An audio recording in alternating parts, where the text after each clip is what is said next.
Salam à tous et à toutes, salut à tous et à toutes, shalom à tous et à toutes, j'espère que vous allez tous et toutes bien. Donc aujourd'hui, je voulais faire une deuxième partie là pour l'affaire Notre-Dame, par rapport à tout ce qui s'est passé cette semaine. Donc voilà, j'avais une première partie, je rendais hommage, ce qui est légitime, hein, on rend hommage, un incendie, c'est pratiquement 1000 ans d'histoire. Voilà, je peux comprendre que des gens soient touchés, et voilà, encore une fois, condoléances à eux. Maintenant, là, on est parti sur Charlie 2, là. C'est-à-dire que, en fait, on nous dit qu'en France, il y a la liberté d'expression et tout ce qui s'ensuit. En fait, c'est le contraire, en fait. C'est de la dictature pour moi. C'est pas loin de la Corée du Nord. Je me comprends. Parce que j'ai vu une phrase de notre ami Éric Zemmour qui dit qu'en gros, ceux qui ne pleurent pas pour Notre-Dame ne sont pas français. Donc lui, de toute façon, il faut bien qu'un jour il nous dise c'est quoi un vrai Français parce que je sais pas. Mais je reviendrai sur Eric Zemmour une autre fois. Donc voilà, il y a eu des dons, c'est des dons qui approchent le milliard ou peut-être même qui a dépassé le milliard en quelques heures, hein, en 48 heures. Et c'est assez déroutant quoi. C'est assez déroutant parce que voilà, on va pas faire le topo habituel. Si, on va le faire.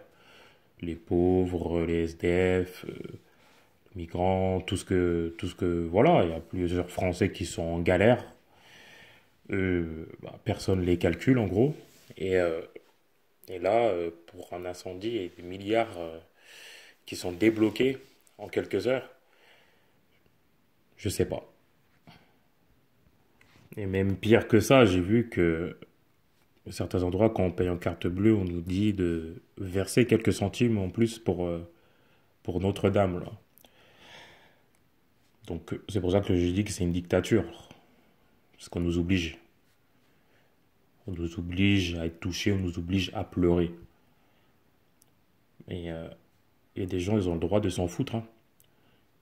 Ils sont obligés de respecter, ça c'est sûr et certain, mais ils ont le droit de, voilà, de pas être plus touchés que ça, quoi.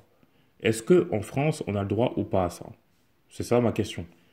Ou est-ce que quand il y a un décret qui dit qu'on est obligé de pleurer pour un événement, il faut que tout le monde pleure? Ça, je comprends pas.